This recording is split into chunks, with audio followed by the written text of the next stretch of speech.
Сакав да кажам, она што беше споменато како дилема. Најдобрата протестна нота за тоа дека во Македонија не се води политика за било какво доведување на нелегални азиланти или одбиени азиланти од трети држави е гласањето за оваа резолуција.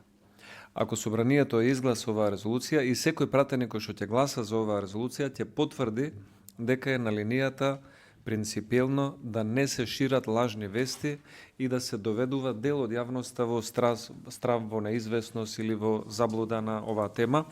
Нормално, оваа тема политички знаеме дека на СДСМ му е потребна, имаат сериозна внатрешна партиска криза,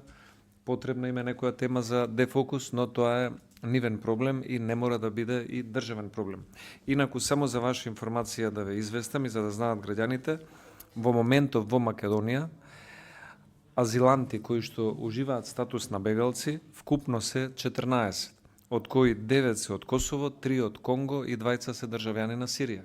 Тоа е бројката која што во Македонија во моментов ужива статус на бегалци, а биле азиланти баратели на бегалски статус. Ова го кажувам за да се потврди абсурдот кој што опозицијата се обидува да го пренесе во општеството и за жал да ги изманипулира граѓаните на една ваква чувствителна и сензитивна тема. И според мене, ако продолжат на ваков начин,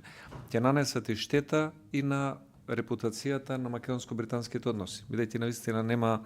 јас гледам дека од британската амбасада се прилично внимателни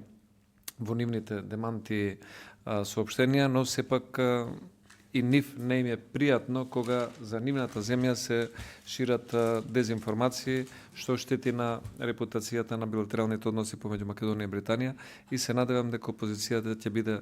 посвесна малку за ова прашање, а секој пратеник кој што ќе гласа за оваа резолуција ќе си биде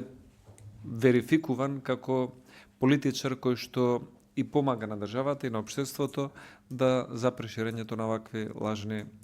информации и да се запре оваа хистерија која што некого му служи за ситни политички поени или покривање на внатрешните партиски проблеми. Благодарам.